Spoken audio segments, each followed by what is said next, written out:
Eric. Hey. How you doing? Thanks for doing this interview. I'll allow you to introduce yourself. Thanks for coming. My name is Eric Hason. I'm a photographer in Brooklyn. I have a studio in East Williamsburg. I live in Park Slope, where we are now. We're sitting in my living room with my dog and my good friend Brandon, and I'm 63 years old, and I've been shooting for 22 years now professionally. 22 years. How did you get started in photography? For just our brief discussions, this is your second career, so you don't have to go into your whole life story, but just what made you decide I'm making this switch to photography? Okay, so this is my third career actually, I was a computer programmer out of college and spent 3 years doing that, and it wasn't for me, and I was at a loss of what I really wanted to do. I knew I wanted to be in business and had an opportunity to get into the entry level to start a real estate business with a partner. My father made the introduction. He had just finished a project and I was looking to get into something, and it worked out well. It turned out that our skill sets complemented each other perfectly, except 5 years into it, I realized that this guy was a damaged individual, and was in the business with him for 17 years, 12 of them were very difficult. Photography was always a hobby, and the final 5 years in the business, I actually used it therapeutically, and I was just concentrating on creating, and that's really where my focus was. And I realized that I couldn't sustain being in the business, in the real estate business. I didn't like the business itself, the problem sets. It was very contentious, and I didn't like my partner. If I liked my partner, I would have stayed in. If I liked the business, I would have taken half, but decided that I just needed out. I was burnt out, and photography was always a hobby. I decided I never want to do anything I don't like ever again. What do I like doing? I like taking pictures. Let me see if I can make my avocation my vocation. Sold the business, took 6 months off, and literally went fishing. And then it was November of February of 2002, no, 2002, that I was about to say that was recent. Yeah, no, it wasn't that. It was, February 2002 that I started to develop a portfolio. Okay, and you were how old? I was 40 years old at the time. Wow. Yeah, 40. I think that's a testament, because we know so many hobbyists in this industry, and everybody that I talk to in that position are worried, can they quit their job and make a living doing something they love? So how long did it take for you to say, all right, I can look at this as a full-time job and I'm making some money? So what I did is I sold the business, so I had a cushion. Yeah. And my wife had a very good full-time job, so I had the benefits, and I wasn't ready to not have an income. I needed an income into the future, but I had time to develop.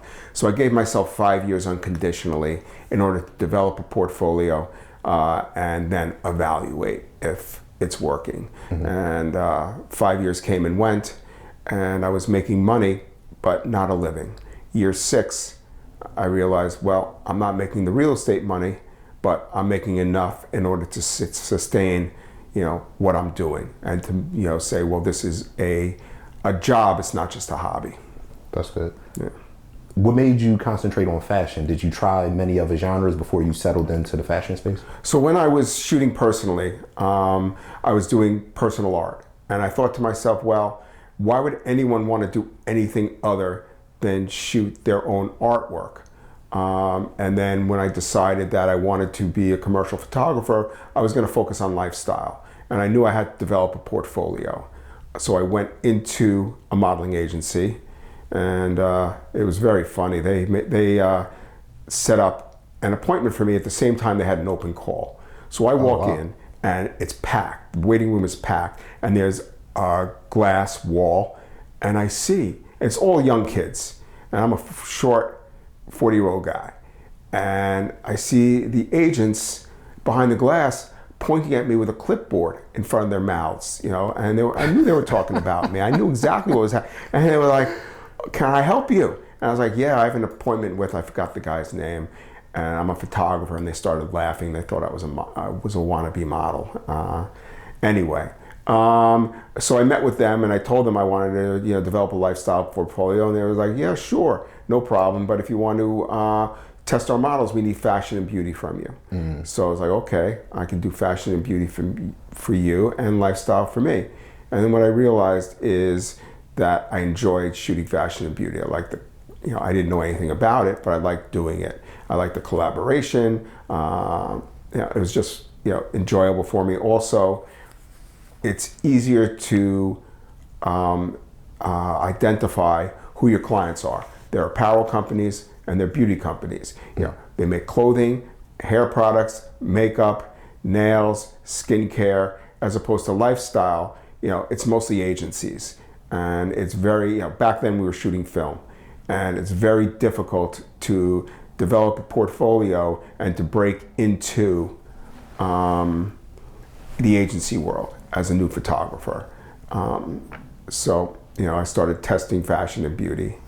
Did you have any mentors at that time? Because now we have YouTube and the internet, and I'm sure it was photography clubs and meetup groups. Right. You are in New York, but did you have somebody who you could reach out to and learn the business? And not really. I mean, I was pretty much learning on my own. I mean, there were photographers I knew who gave me tidbits of advice, but nobody took you under their wing. So I was looking at first. I was looking to assist, and I was calling up famous photographers who I admired and asking them if I could assist. And it was really hard to get assisting work. First of all, you didn't have the web like you do now. It wasn't like you could find out how to contact someone. And also, a lot of these people, they had agents. You had to go through their agent. Even to get assisting work, contact these people, you had to go through their agents, and it was difficult. But I wound up getting through and actually talking to photographers. And I was in the park with my dog, and I had met a woman who was a photographer, and she used to assist Howard Schatz. And she gave me his phone number, and I called him up. And it took like 3 or 4 calls to finally get him on the line. He had no time for me, and I explained who I was, and he said, "Tell me a story." And I briefly told him my story, that I was, an older photographer who's starting out, and after telling him briefly about myself, he was like, "Don't assist, shoot, bye." I hung up the phone, and I was like, "Okay, if Howard says that, I'm going to take his advice." So I started, really developing on my own. Like 6 years later, I was at a photo expo at the Javits Center, which is a large trade show with equipment manufacturers, and he was at the Epson booth, and he was handing out prints, signing prints. And I got online. I didn't want to print, but I wanted to, just say hello to him. And I reminded him who I was. He had no recollection, but I told him the story briefly. It's like, and this time he was like really sweet. And he was like, "Well, how did it work out?" And I said, "It worked out well." He's like, "I'm glad." It was very funny. It was sort of a 360 moment. Yeah. So, to answer your question, not really. I'm self-taught, and I figured out the business on my own. In retrospect, I wish I assisted. I wish I had that experience of seeing how other people solve problems, but I didn't. That's an interesting perspective, because I assist still from time to time, and I'm not gonna say it's a young man's game, but I mean, it's to a certain degree, it's a lot. But just starting out, it would have been perfect, because you were just learning, and the information you would have received is valuable. So right. I can understand why you would have wanted to assist. I did assist one photographer before I sold my business. A friend of mine introduced me to this food photographer, and he was brilliant. He had a really brilliant photographer. And what I found most remarkable about him is that he was a cancer survivor, and he had taken a break in order to deal with his illness, and it was severe, and he had disfiguring surgery, but a really sweet, nice guy. And what I learned from him is, one, I didn't want to shoot food, and two, it's only photography, and meaning that, you do what you do, you take it seriously, but in the end, you're making pictures. You're not doing, life and death, decisions like, affecting other people's lives. But you're affecting other people's businesses. My clients rely on, my services in order to sell their product. Mm-hmm. And we met sharing a studio space at Slick Studios, which is no longer around. RIP. We miss it every day. But, a testament to your work ethic and your personality, you were one of the few photographers that wanted to create that camaraderie of we're all sharing a space together, as opposed to I'm coming to work today, I'm in my studio, don't bother me.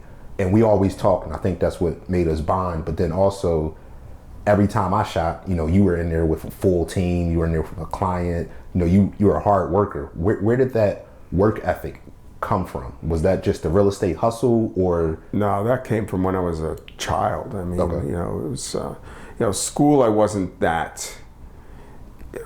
In college I was. In college I was serious, but, as a kid, I wasn't serious about, high school, let's say, or, it was just school. You did what you did. I was a solid B student, but I didn't do any effort. But my family, my grandfather was an immigrant, and, he, worked, constantly. I mean, it was just a hustle. And, my uncles and my father, it was always about business and about working. And, I was, as a kid, I always had a job. I was always, looking to work, and had my own business. And, then, as a programmer, I was working hard, but it wasn't for me. I couldn't sit and look at a monitor for 10 hours a day, even though that's what I do now, but it was different, to program. And then, the real estate, I was working hard. It was, all the time, although, it was, tasks were, 15, 20-minute hour chunks, and I could, not have to sit there and look at a screen. But I like working. Okay. And, people ask me about retiring, and, I won't retire. I love what I do. I love shooting. I mean, this is, I tell clients, if I'm working for you, it's Saturday or Sunday for me, and if it's a good Saturday or Sunday is one where I'm in the studio working for someone, or, just creating personal work, which we talked about this before I came on camera, is that, I'm always, if I'm not shooting jobs, if I have a slow time, I'm trying to create personal work. And it doesn't matter if it's just, something really casual, or if it's something full blown with a concept and a team. I'm just looking to create, because I always learn something, whether it be how to get what you want from a new model to coach out an expression, or, if it's keeping perspective about people not showing up, because that happens, people canceling last minute or whatever it is, it's always something. And, it's learning, people were asking me recently about, is my job stressful? And only if you let it be, I get stressed sometimes, but then it's like, well, why? Why am I stressed out? What good is that going to do? It's more about problem solving and having fun. So what gets you excited in the fashion industry? Is it the clothing? Is it the new faces? Because you really enjoy shooting new faces and the new girl or the guy on the scene. So is it the people or the fashion that gets you? It's the people. Look, you want to shoot good clothing. You want to shoot good you're looking, if you shoot, but you can make good pictures of someone wearing jeans and a t-shirt, so you can always make interesting pictures. If you have a person, and that's really what it is. It's about, connecting with people and then getting them to help you create exciting, compelling images, and that's what excites me. Throughout your career, give me like a high moment. Was it shooting for this client? Was it shooting this model? What was a moment where you were like, damn, this is cool, like I'm doing it? Yeah, so I was asked to shoot a story for Neo 2 magazine. This is 20 years, 10, 15 years ago. I don't remember. It must have been, let's see, 15 years ago. More. Jesus. Anyway, it's crazy. It's going to happen to you. Yeah. So I shot a story with a stylist who I collaborated with all the time, and after the shoot, I was home and I was disappointed, and I got a call from Andre, the stylist. He was like, "What'd you think?" And I was like, "I'm really disappointed. The models were not giving it." And he was like, "Yeah, I agree." And he was like, "Let's reshoot it." And I was like, "Oh, thank God you said that, because I can't submit this story, that I, for this, really, it was like one of the top independent magazines in Europe. And I can't submit it." And all right, so now we're going to recast. So I sent an email out to agents, and it was Red at the time. And which is no longer, they merged into Maryland. And I got a package back. And the last girl in the package was Omira, who was a supermodel, back in the aughts. And she was in, she's still working, and you still see her. She was tattooed when tattoos weren't as prevalent, and she was in X-Men, and really dynamic model. And I saw her, I immediately called Andre, I got sent Omira, and he was like, "Book her." So we booked her, and then we booked another guy who actually knew her. They were friendly. And when I told her, "Oh, the male model," she was like, "Oh no, it's not my ex-boyfriend, is it?" I'm like, "No, it's not your ex-boyfriend." She didn't want that. But she got onto set, and I never photographed someone so dynamic. As it was remarkable that this woman just created images, and it was my job to keep up with her. And the story came out really, really well. And it wound up being a cover of the magazine. And I thought to myself, "Oh man, this is it. This is where I'm going to blow up." And it's just another shoot. Really. I don't think anyone. The other, a couple of other. I photographed the Beach Boys. I did a promotional PR shoot for the touring. So the Beach Boys of Brian Wilson, who owns the copyrights, and then there was Mike Love, who was the touring band. So this was Mike Love. And I wound up getting flown out to Las Vegas with my assistant, and we photographed the band on stage. And when we wrapped, I went to the band. I'm like, "Can you guys do me a favor?" And I'm like, "What's that?" And they're like, "Can you kick off the song Barbara Ann and let me come in with the falsetto?" And I'm like, "Yeah, sure." So they start off ba ba ba ba Barbara Ann. And I don't know if you know the song, but they repeat that a couple of times. And I come in with the falsetto, and they just stopped, and they were like, "Oh, stick to photography." But I did it. It was a moment. That's iconic right there. Right. There you go. You had that moment forever. How has your style changed over the years? Because photography changes. In the 90s, it had a little more direct flash and point and shoot feel. Now everybody's trying to be a little more filmic and retro. You actually shot film, shoot digital now. You shoot film as well. But how has your style changed over the years? I don't know how my style changed. I don't have an answer. Are you using less strobes, more strobes? I'm using more natural light? I'm pretty basic. I shoot some natural light. I don't use a lot of strobes. In typical studio situation, I have, typical would be, one or two lights on the background, and then one key light. And if I'm filling, usually it's a bounce. If I'm doing portraits, of someone who is not a model, I'll use two lights in order to, fill in a little bit more, so people don't look as wrinkly and craggy like me. But I don't think my lighting style has changed a lot. But I try to get more.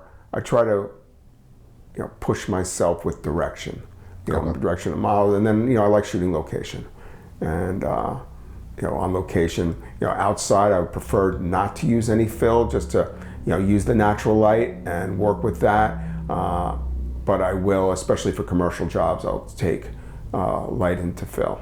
Okay. And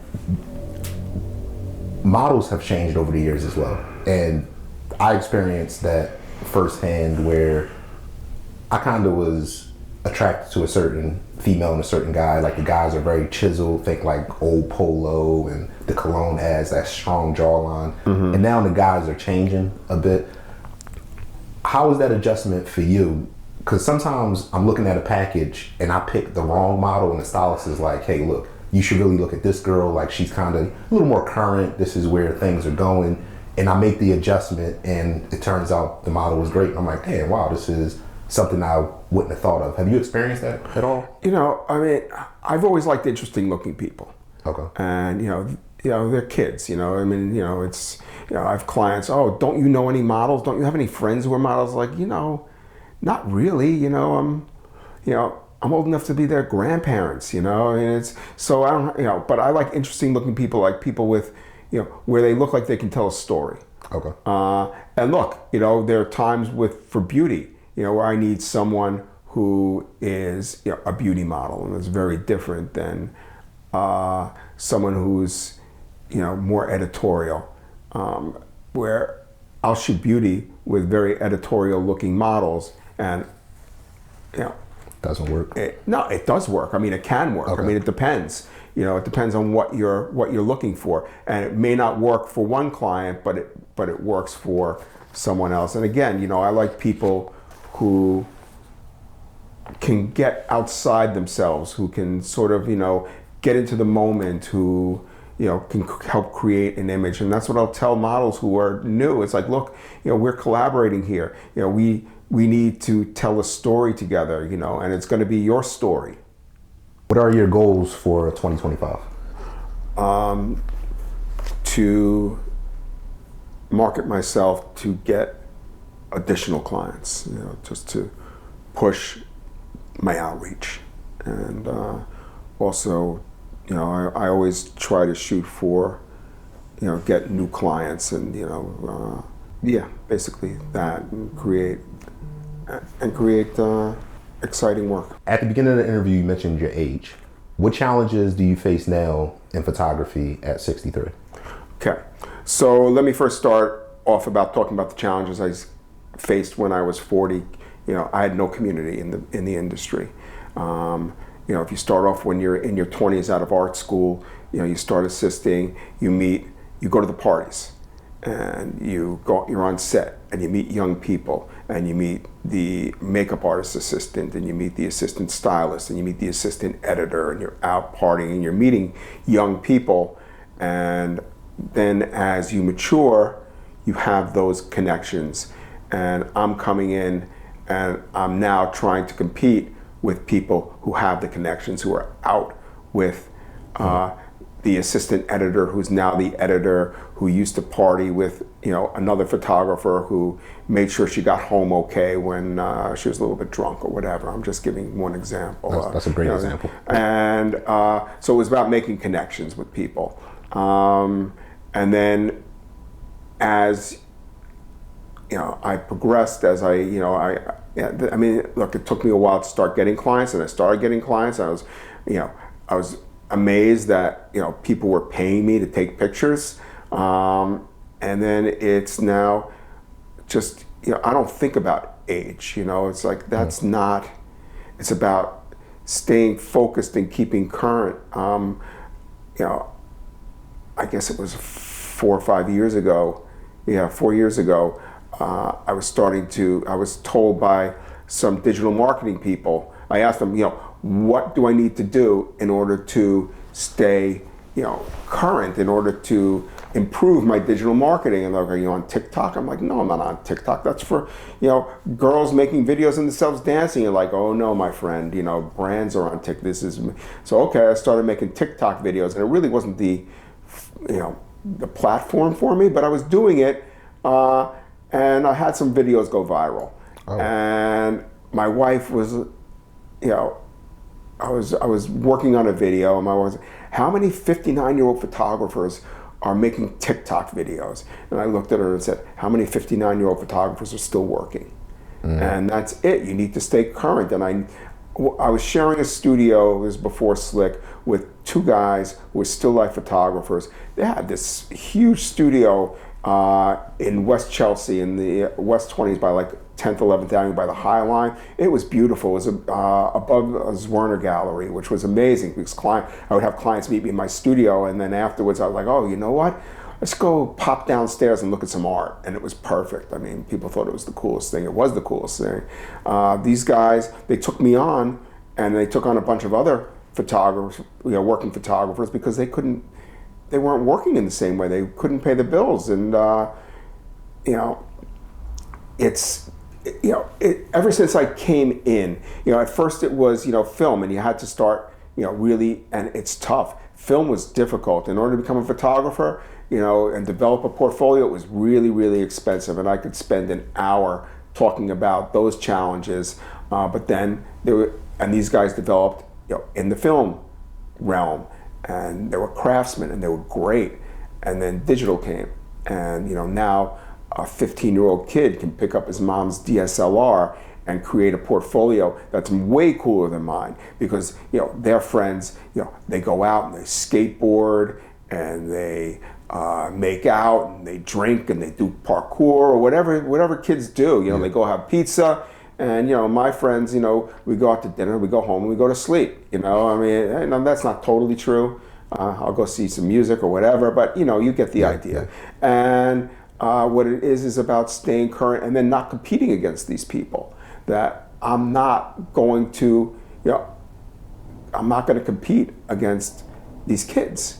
It's not what I do. I do my work, and but still, you need to stay current, and you need to be on Instagram, and you need to be on TikTok, and you need to, have a Mid-Journey account, and just know what's going to put you out of business. So that's really the key, is to keep a beginner's mind, and that's fundamental with success. I think that I'm always learning. Another thing which I love about what I do is I'm working with younger people. Nobody on set is older than me, except some of my clients, but usually I'm working for 30-year-olds. And that's another challenge. It's like, oh my God, I'm working for these kids, but that's it, and just staying, looking for what's next and not being afraid to pivot. And I think you answered the last question I normally ask everybody, and that is, what advice do you have for new photographers starting out? And I asked for one or two things, but I think you gave a lot there. If you have anything else to add? Yeah, I mean, it's constantly changing, and now I think we're in a place where AI is going to be a real game changer.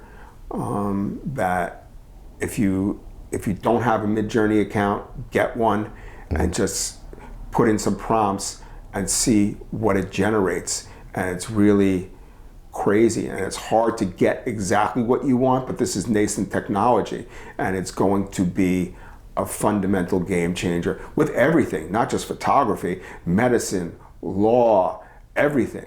I was talking to a guy who I had met who's an MIT professor, and he a business professor, and he specializes in information systems and AI.